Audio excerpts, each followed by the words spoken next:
Good afternoon, everyone. My name is Laura Baker, and I'm the Commercial Consul at the U.S. Consulate here in Dusseldorf. And I would like to welcome you to our panel. This panel will be on the globalization of e-health, and it will have a special emphasis on U.S. and EU collaboration. The panel is going to focus on how we can create a better business climate globally to support e-health innovation, with the ultimate goal of increasing patient satisfaction and lowering costs and giving patients greater access to information and decision making. What I'd like to do is start down from my left side with Molly. Molly Allen is the project coordinator at University Health Systems Consortium. She's also her organization is the recipient of a grant from the U.S. Department of Commerce, the Market Development Cooperator Grant, and that also seeks to help U.S. companies in exporting. So I'll turn it over to Molly for a few minutes. Good afternoon. Briefly to introduce UHC, we are an affiliate-owned organization. Our owners are the 114 U.S. academic medical centers, which comprises 95% of the academic medical centers in the States. And those are the hospitals that are affiliated with a medical school. We're also comprised of the nearly 250 affiliate organizations of the academic medical centers. So that's our membership. And our products and services focus on databases that are supplied information by our member organizations.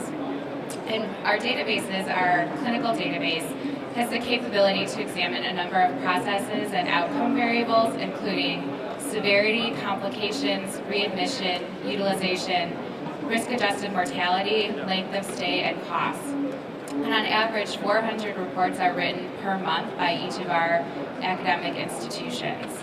And most of the data currently comes from the administrative record, which is completed when a patient is discharged from one of our organizations, and that includes a lot of the billing and coding data.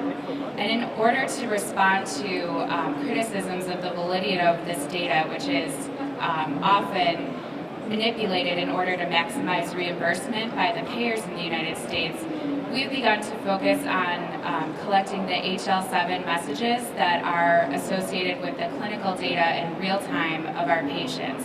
So we're focusing on lab results and radiology information right now, but hopefully we'll be expanding that to include all of the patient data over the continuum of care, which will ultimately help our institutions to provide better treatment to our patients and to minimize the costs associated with their treatments.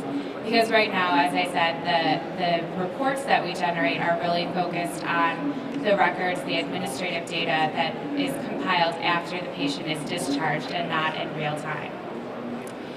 So this will also allow us to increase the sophistication of our use of electronic medical records and allow for more robust and valid comparisons, which will lead to a greater number of improvements in our institutions and ultimately could be expanded to the global level, because right now we're really just doing the comparisons amongst the academic medical centers in the United States.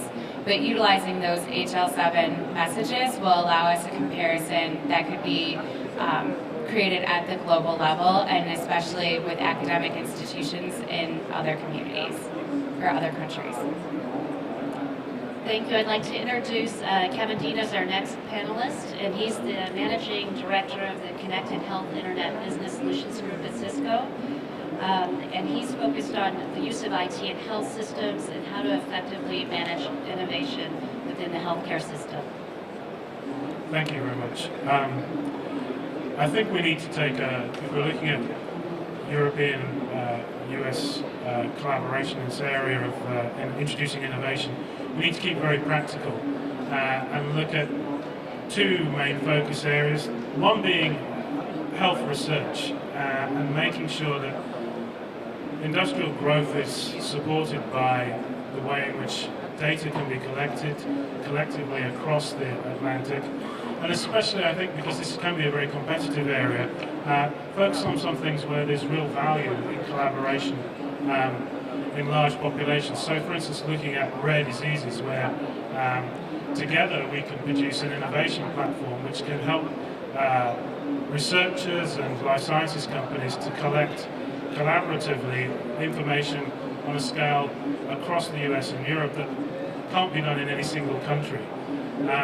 Some of the models that there are around for that, for instance in the UK, we're building something called the National Institute for Health Research, which is pulling together research strategy for the NHS in England and working with the other devolved nations. That kind of focus on research, I think, because it leads to the growth agenda, which we're all interested in at the moment, industrial growth, can also drive the development of innovation platform, which could be used for other purposes in the provision side of things. That's the other focus. Can we use rare diseases, finding expertise and deploying it at a distance in a way which it's beneficial circle with the research agenda as well. So those two focuses are being very practical around that as I think the way to proceed. I would next like to introduce Peter Herman. He's the Managing Director of ISOF's Regional Business Unit. He's held that position since 2008. And he is also the chairman of the German Club of the Health Economy. And I should also mention that ISOFT is now part of CSC, which is a US-based global leader in providing technology-based business solutions in e-health. Yeah, thank you, Laura. Good afternoon, ladies and gentlemen. So, ISOFT is a company that basically provides software solutions like hospital information systems and diagnostic systems for many healthcare providers in many countries around the globe. And the issue of having a scattered, diverse health economy systems in all the different countries around the world is something that is affecting us as a software provider heavily. It would be much easier if a company like ISOFT or our competitors could just focus on delivering, producing one product for the international markets. But this is a very diverse environment that we have to deal with today. And the question is, what is happening? Can globalization help? What are the things that we can expect? We believe, although there are many things that are different in the various countries, there are also some similarities. And these similarities need to be addressed, and they need to be addressed in a similar way. So healthcare systems are challenged by demographic developments, they are challenged by reorganizations, consolidations, so shortages of critical resources, the debt crisis, the ability to make funds available for the social systems in the various countries. So there is, from our perspective, something very common that can help to overcome some of these issues, and this is the need for improving effectiveness, efficiency in the healthcare system through better collaboration. Collaboration is something which would help us to address the reserves that we have in most of the healthcare systems in the different countries, and the technology that is available should enable to address these reserves. Last point from my side is we also should take into consideration that healthcare is still something where the patient, the consumer, if you like, is confronted with processes that he would not tolerate in other industries, especially not in other service industries.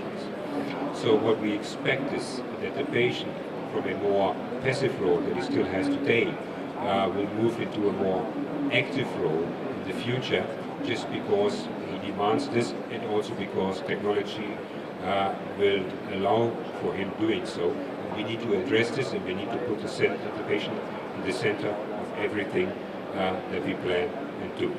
So there is a big challenge ahead of us, and the emphasis in the past has been, also from an industry perspective, mainly on product innovation in medicine, to cite our former health minister, Philipp Rösler.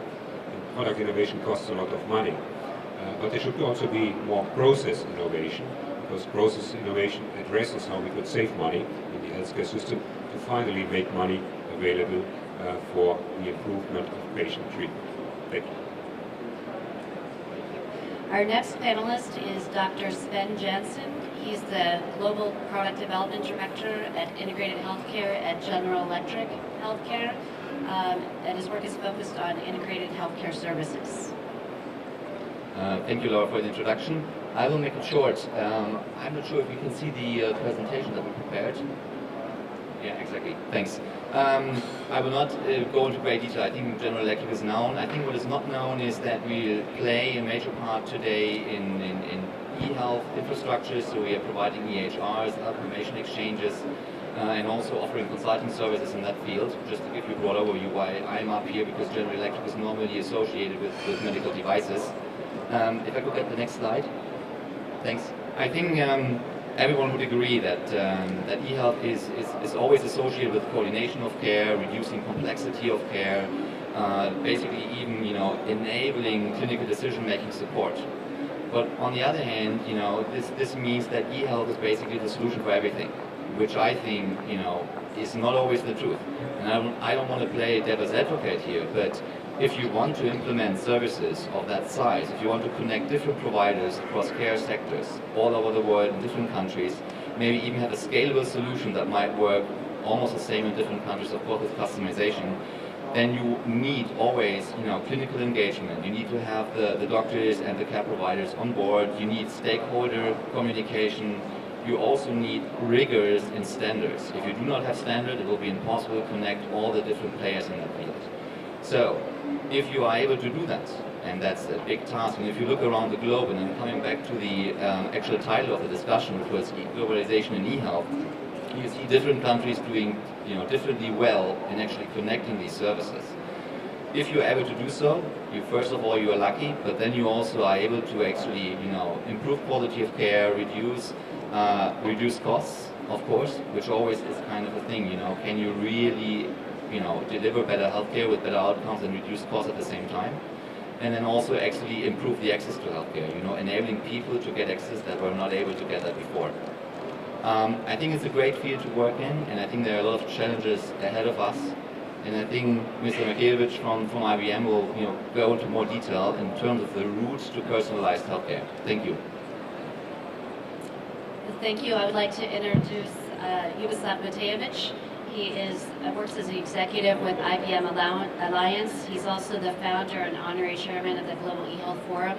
I had the pleasure to participate in that forum last month in Hamburg, and I think it was a very successful effort in looking at ways that we can leverage our private public sector support and seeing what we can do to work together for eHealth. Yeah, thank you. First, the opportunity to be here. One critical success factor in coping with this globalization of eHealth, and that's what I'm standing for in the IBM company, are alliances. So we only can solve together these problems. About standards, what you said, Sven, about connectivity. And important is that we are really connected on three ways: economically, socially, and technically.